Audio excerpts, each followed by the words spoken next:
온 성이 소동하여 백성이 달려와 모여 바울을 잡아 성전 밖으로 끌고 나가니 문들이 곧 닫히더라. 저희가 그를 죽이려 할 때에 온 예루살렘에 요란하다는 소문이 군대의 천부장에게 들림에 저가 급히 군사들과 백부장들을 거느리고 달려 내려가니 저희가 천부장과 군사들을 보고 바울 치기를 그치는지라. 이에 천부장이 가까이 가서 바울을 잡아 두 쇠사슬로 결박하라 명하고 누구며 무슨 일을 하였느냐 물으니. 할렐루야. 아멘. 아멘. 오늘 말씀의 제목을 나의 추모사라고 이렇게 정해봤습니다. 나의 추모사라는 제목을 통해서 같이 하나님의 은혜를 나누기를 원합니다. 매해 마지막 주일이 되면 늘 같은 말씀을 드리는 겁니다만은 올해도 마지막 주일을 맞이하면서 또 똑같은 말씀을 아니 드릴 수 없습니다. 새해 1월 1일이 시작되면 우리가 원든지 원치 않든지 12월 마지막 주일은 찾아와요, 안 와요? 반드시 꼭 찾아옵니다. 1월 1일이 시작되면 12월 31일 마지막 날은 반드시 그리고 또 어김없이 찾아옵니다. 반드시 그리고 어김없이 찾아오는 마지막 주일, 마지막 날 12월 30일을 바라보면서 우리는 우리의 삶의 또 마지막을 볼 수 있는 지혜를 얻는 것도 중요합니다. 12월 마지막 주일을 지내면서 12월 30일을 마지막 날을 지내면서 우리의 삶의 마지막을 볼 수 있는 지혜를 하나님 주옵소서. 또한 기도하셔야 할 것입니다.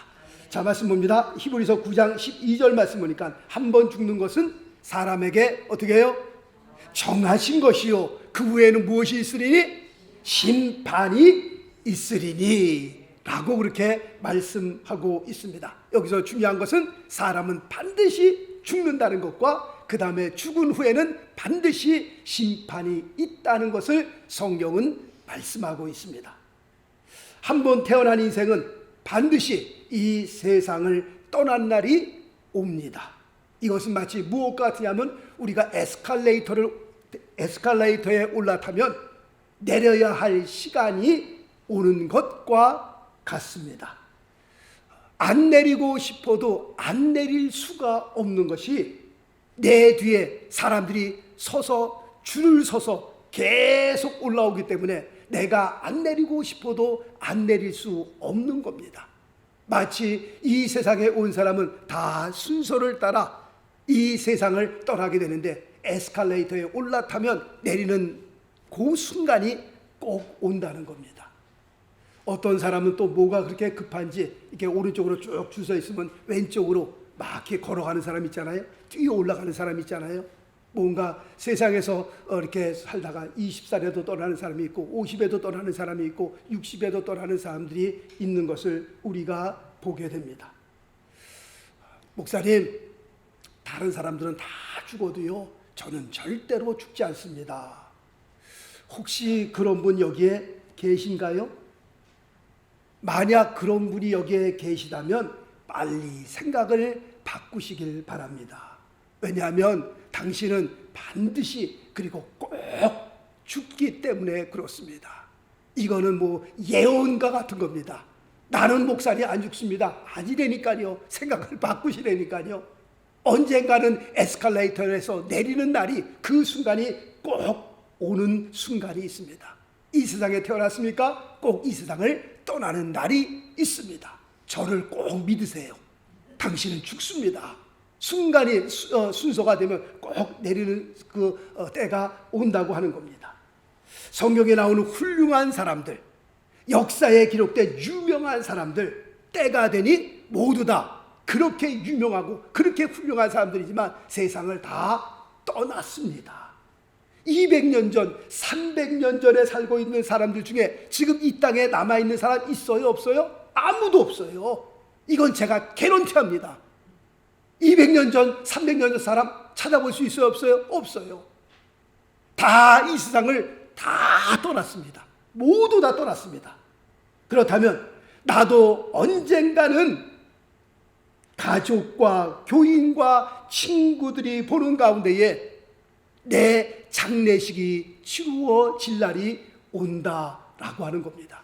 1월 1일이 시작됐으면 12월 31일이 오는 것과 마찬가지로 내가 이 세상에 태어났으면 내가 이 세상에서 마지막 눈을 감고 내 장례식이 치루어지는 그날이 온다라고 하는 겁니다. 그러면 장례식 절차를 보게 되면 그 장례식 순서 가운데 뭐가 있어요? 추모사라고 하는 것이 꼭 들어가 있는 것을 보게 됩니다. 추모사란 무엇이냐? 돌아가신 분을 그리워하며 그의 삶과 업적을 기리는 글이나 연설을 가리켜 말씀하고 있는 겁니다.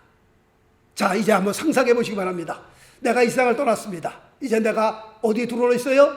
관에 들어가 들어놓여 있습니다. 잠시 한번 상상을 한번 해보세요. 아, 나도 이제 죽어서 관에 이렇게 들어놓여 있구나. 우리 식구들과 우리 자녀들, 우리 손주들, 그리고 교우들, 그 다음에 친구들이 쭉 자리에 앉아있는 그 모습을 한번 상상해 볼 수 있기를 바라겠습니다. 그렇다면 사람들은 관에 누워있는 나를 보면서 뭘 하고 말할까? 미리 한번 생각해 보는 것도 괜찮다 싶어요. 과연 나를 보고 뭐라고 얘기를 할까? 내 자식들은 관에 들어놓여 있는 나를 보면서 우리 자식들은 뭐라고 말을 할까? 또 교인들은 관에 들어놓여 있는 나를 보면서 또 뭐라고 얘기를 할까? 아니면 또 친구들은 또 뭐라고 얘기를 할까? 중요한 것은 그 앞에 있는 시신을 바라보면서 목사님은 나에 대해서 또 뭐라고 설교를 하실까? 한번 상상해 볼 수 있기를 바라겠습니다. 제가 장례식을 집례하다 보면요, 어떤 분들은 이런 분들이 있습니다. 모든 사람이 정말 이 사람처럼 살았으면 좋겠어요. 이 사람처럼만 살았으면 좋겠어요.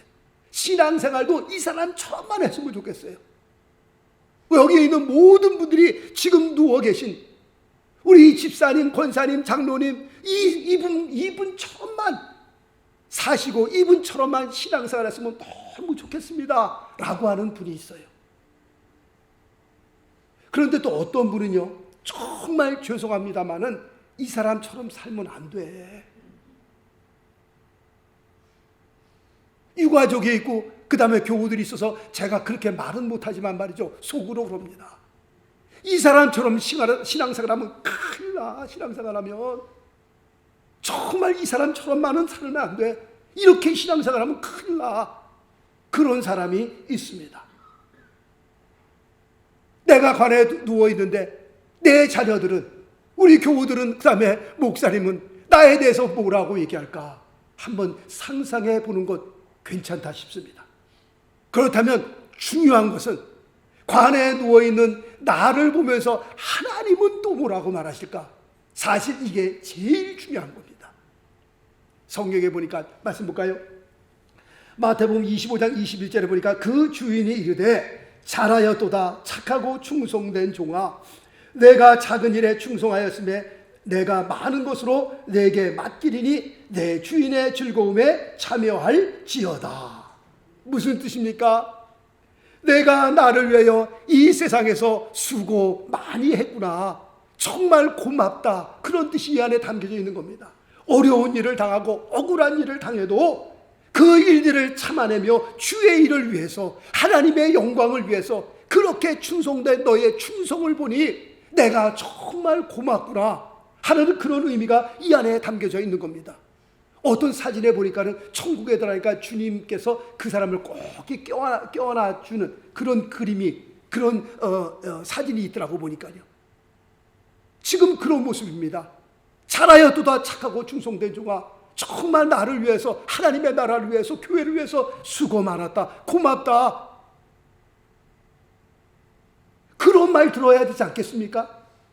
그런데 또 말씀 볼까요? 이런 말씀이 또 있습니다. 마태복음 7장 23절, 그때에 내가 저희에게 밝히 말하되 내가 너희를 도무지 알지 못하니, 미국 성경에 보니까 I never knew you, 나는 너를 도무지 알지 못해. 불법을 행하는 자들아 내게서 떠나가라 하리라. 지금 이 말씀은요, 교회에 출석한 사람들에게 하신 말씀입니다. 예수를 믿는다고 평생 교회 나온 사람들에게 하신 말씀입니다. 평생 예수를 믿고 교회 나와서 봉사하고 마지막 섰을 때에 주님께서 여기서 말을, 내가 너를 도무지 알지 못하노라. 만약에 주님께서 그렇게 말씀하신다면 이거는 큰일 나는 겁니다. 이 말씀은 정말 무서운 말씀이고요, 무시무시한 말씀입니다. 이 말씀을 농담으로 받아들여요? 아까 히브리서 9장 27절 말씀처럼 사람에게 꼭 한번 죽잖아요. 죽은 다음에 반드시 하나님의 심판이 있는데 그 심판대 앞에 섰을 때에 무슨 말을 들어야 되겠어요?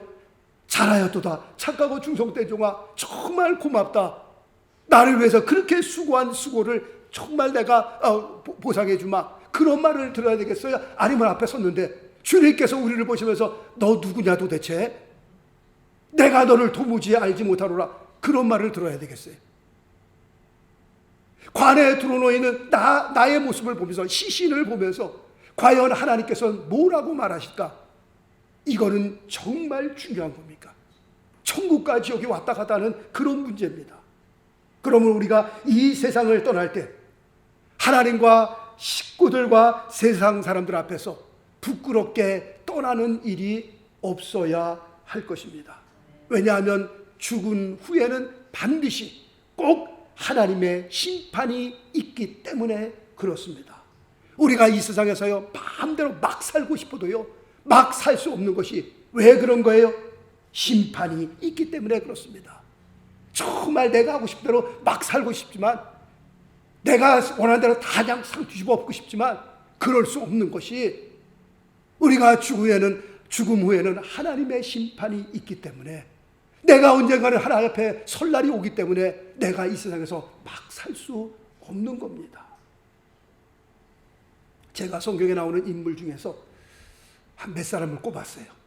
그래서 그 사람들에 대해서 제 나름대로 그냥 추모사를 한번 이렇게 적어봤어요. 앉아서 이 사람에 대해서 나에게 추모사를 맡긴다면 내가 뭐라고 얘기할까? 그래서 몇 사람을 적어봤는데 한번 좀 들어봐 주시기 바라겠습니다. 첫 번째는 아브라함에 대해서 제가 추모사를 이렇게 적어봤습니다. 하나님을 모르고 살던 당신의 삶에 살아계신 하나님을 만난 것은 당신의 삶을 말로 다할 수 없는 복으로 바꿔놓은 대단한 사건이었습니다. 여러 번 실수를 했음에도 불구하고 하나님은 당신을 끝까지 붙드시고 마침내 믿음의 조상으로 세워주셨습니다. 당신이 100세에 낳은 외아들을 하나님의 제물로 드릴 때는 우리 모두가 마음을 조아리며 가슴이 두근두근 뛰는 모습으로 당신을 지켜보았답니다.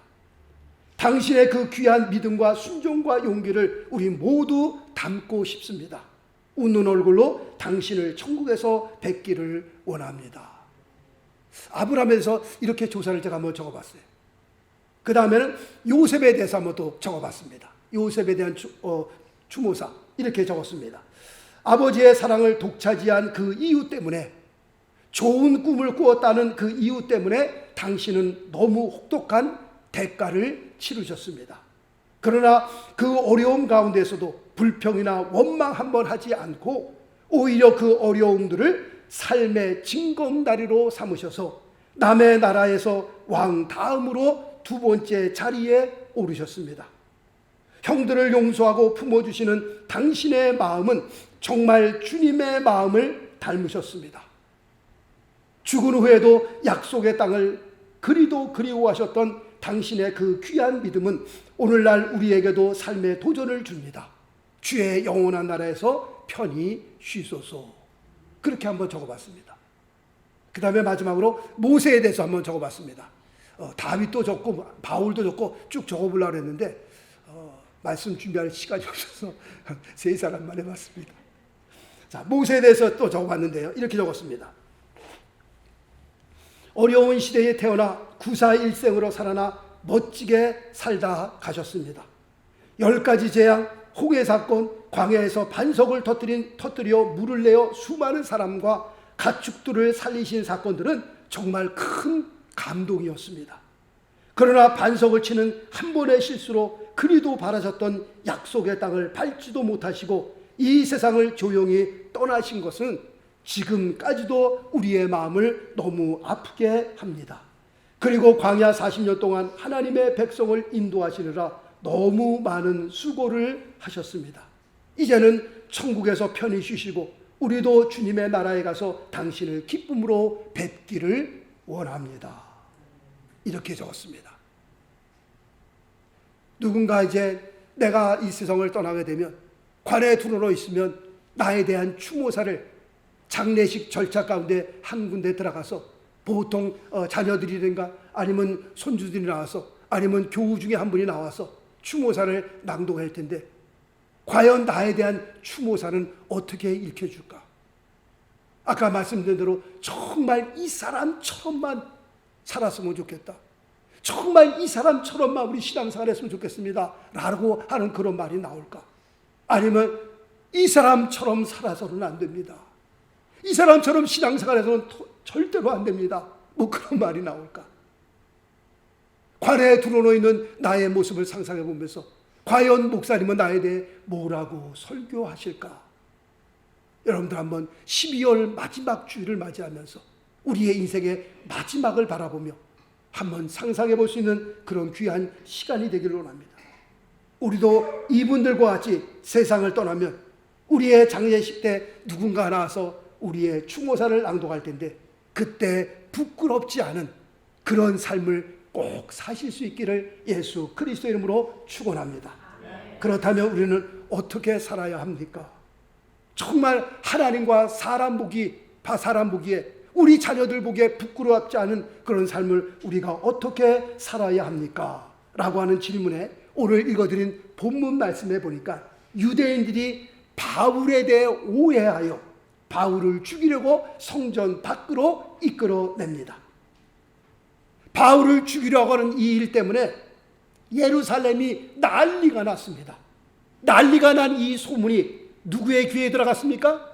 로마 군대 천부장에게 이 소식이 들어갔습니다. 이 소식을 들은 천부장은 백부장들을 데리고 군사를 데리고 일단은 바울을 살리고 바울에게 쇠사슬을 묶고 천부장이 바울에게 두 가지를 질문합니다. 첫 번째 질문이 너는 누구냐 하는 겁니다. Who are you? 두 번째 질문은 너는 무슨 일을 하였느냐? What have you done? 이 두 가지 질문을 하는데 이 두 가지 질문은 우리 크리스찬들이 하나님과 사람 앞에 부끄럽지 않은 삶을 살기 위해 평생을 죽을 때까지 내 마음에 품고 가야 할 내 자신에게 스스로 질문할 수 있어야 할 귀한 두 가지 질문입니다. 천부장이 바울에게 묻습니다. 너는 누구냐? 무엇입니까? 나에 대한 정체성을 물어보는 질문입니다. 이것은 이 세상에 살면서 구원받은 하나님의 자녀에 대한 정체성에 대해서 말씀하고 있는 겁니다. 나는 과연 누구냐? Who am I? 이 세상을 살면서 나는 하나님의 자녀라고 하는 이 정체성, 이것은 우리의 삶의 파운데이션과 같습니다. 기초와 같습니다. 그러므로 하나님의 자녀라고 하는 이 기초, 이 파운데이션이 흔들리면 우리의 삶 전체가 다 흔들리고 마는 겁니다. 그만큼 중요한 겁니다. 이 세상을 지나는 동안 나는 하나님의 자녀다. Who am I? Who are you? 라고 물어보면 나는 하나님의 자녀라고 하는 이 확실한 정체성을 가지고 살 수 있어야 하는 겁니다. 우리의 2세, 3세, 이제 4세까지 나오게 되죠. 2세, 3세, 4세들을 우리는 바나나라고 부릅니다. 왜 바나나라고 부릅니까? 겉은 노란데 속은 뭐예요? 하얀색이기 때문이었습니다. 얘들이 뭔가 착각을 하고 그 다음에 초등학교 때, 중학교 때, 고등학교 때 막 백인들하고 같이 어울려 생활하고 그러니까 자기가 백인인 줄 알고 있습니다. 그런데 이 미국 사회에서 성공하려면 나에 대한 정체성을 확실하게 하지 않으면 미국 사람들, 백인들이요 무섭습니다. 정말 특이한 창피하게 한두 사람만 그 백인 꼭대기까지 치고 올라가죠. 대부분 다 어느 그 선에요, 그 라인에 막혀서 올라가지 못합니다. 대부분이 다 그렇습니다. 95%, 98%가요. 어느 정도 대학교를 졸업하고 어느 정도 미국 사회에 들어가서 올라가긴 올라가도요, 어느 그 보이지 않는 카트 라인이 딱 그 라인이 있습니다. 거기에 거기를 넘어서려면요, 정말 미국 사람도 월등하지 않으면 한두 사람 이렇게 올라가고요, 대부분은 다 그 라인에 막히게 됩니다. 백인들이요, 허락하지 않습니다. 그렇게 머리가 똑똑한데 우리 2세, 3세들 대학교 가기 왜 이렇게 힘든 줄 아세요? 대학 들어가는 문이 너무 좋기 때문에 그렇습니다.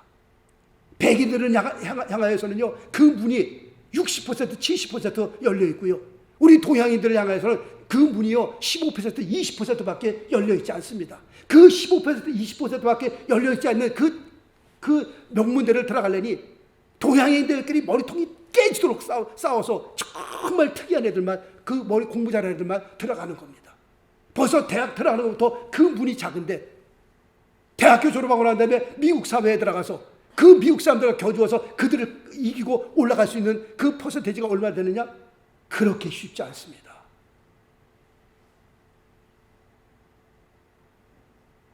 미국 하버드 대학 법대 나온 애가 뭐 실력 대단한 거 아니겠어요? 미국 사회에서 이제는 일을 하려고 그러는데 그 막히는 일 때문에 그때 깨닫고 후회마, 내가 누구냐? 미국 사회에서 받아주질 않습니다. 하버드 법대를 나와서도 그때 깨닫고 한국에 나와서 내가 정체성을 깨닫고 한국어를 공부해야 되겠다. 한국으로 나간 그 기사를 봤습니다. 우리 2세들, 3세들 한국말 못하는 거 어른들이, 우리 1세들이요 아주 굉장히 프라우드하게 생각합니다. 얘는 한국말 잘 못해요. 그거를 굉장히 자랑으로 생각하는데 그게 자랑이 아닙니다. 창피하게 생각할 수 있어야 합니다.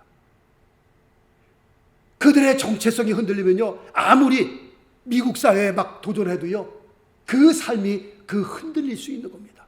유대인들이 무서운 건요, 10대가 지나고 20대가 지나도요, 이 유대인들 자기들의 정체성을 절대로 잊어버리지 않습니다. 히브리 언어, 자기의 언어 절대로 잊어버리지 않습니다. 10대가 지나가도요, 내가 누구냐, 나에 대한 정체성을 확실하게 갖고 있기 때문에, 그래서 유대인들이 무서운 겁니다. 이스라엘의 전쟁 나면요, 미국의 사람들 다 정리하고 보따리 싸고요, 자기 나라로 들어갑니다. 전쟁하러 들어갑니다. 한국 사람들이 유대인들을 이길 수 있느냐? 못 이깁니다. 한국 사람들은요, 밭에다가 뭐 하면요, 당장 먹는 거, 그냥 그 자리에서 자기가 먹을 거, 상추, 오이, 고추, 뭐 이런 거 심습니다. 유대인들은요, 뒷뜰에다 심는 거 뭘 심는지 아세요? 100년 후에 우리 자녀들이 따먹을 수 있는 나무들, 100년 후를 내다보고 심습니다. 지금 당장 먹을 거와 100년을 내다보는 유대인들, 우리가 유대인들 이길 수 있을 것 같아요? 어림도 없습니다. 지금 당장 바라보는 그 인생과 100년을 내다보는 그 유대인들, 게임이 안 되죠. 게임이 안 돼요. 어디 가든지 자기 자신에 대한 그 정체성 절대로 잊어버리지 않습니다. 그러므로 우리 2세, 3세, 4세들 미국 사회에서 올바로 똑바로 끝까지 성공하기 위해서는요, 나에 대한 정체성, 내가 누구냐를 확실하게 알려줄 수 있어야 하는 겁니다. 우리 크리스찬들도 이 세상을 살면서 내가 누구냐, 이거를 잃어버리면요, 정말 우리의 삶 전체가 다 흔들릴 수 있는 겁니다. 하나님과 사람 앞에 우리가 똑바로 끝까지 승리하기 위해서는 내가 누구냐, who am I? 내가 크리스찬임을 확실하게 하시고 사셔야 합니다. 물에 물 탄 듯, 술에 술 탄 듯, 이것도 아니고 저것도 아니고,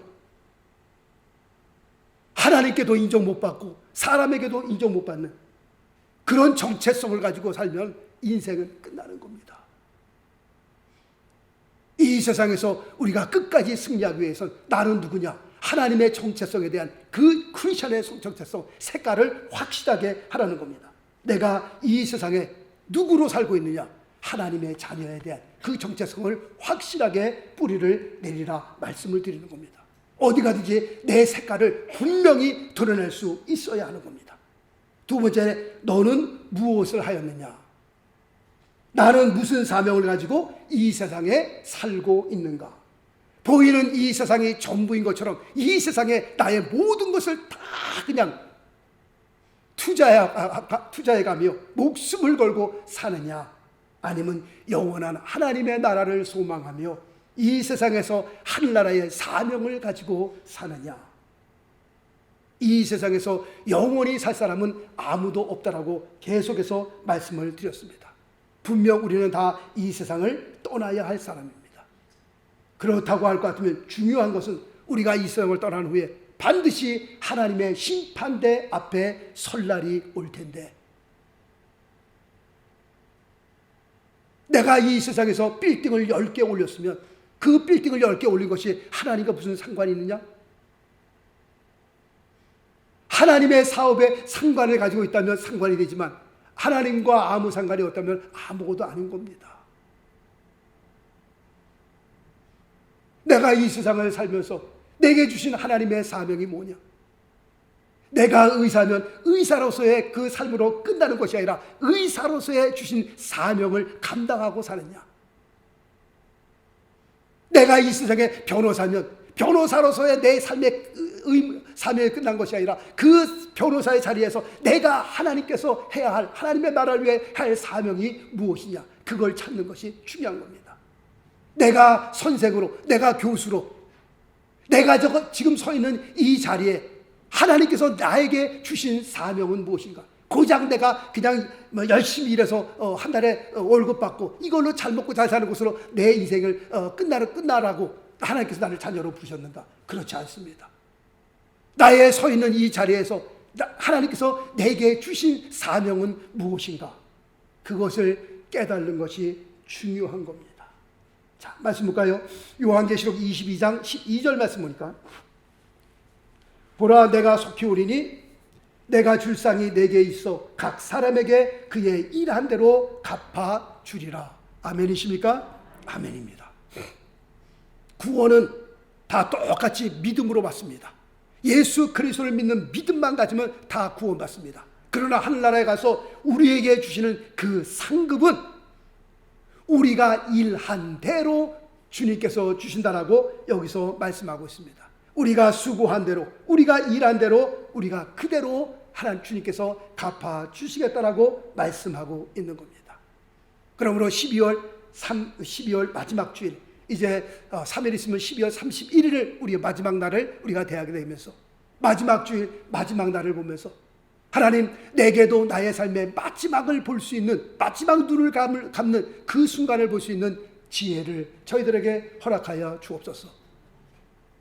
우리가 하나님의 심판대 앞에 설 텐데 천부장이 바울에게 질문한 그 두 질문을 우리의 마음에 품게 하시고, 너는 누구냐? 너는 무슨 일을 하였느냐? 나는 과연 누구냐? 나는 무슨 사명을 가지고 이 땅에 살고 있는가? 이 두 가지 질문을 우리의 마음에 품고 정말 끝까지 우리가 이 남은 세계 하나님과 사람 보기에 부끄럽지 않은 귀한 믿음의 사람으로 승리할 수 있게 되시길 예수 그리스도 이름으로 축원합니다. 기도하겠습니다.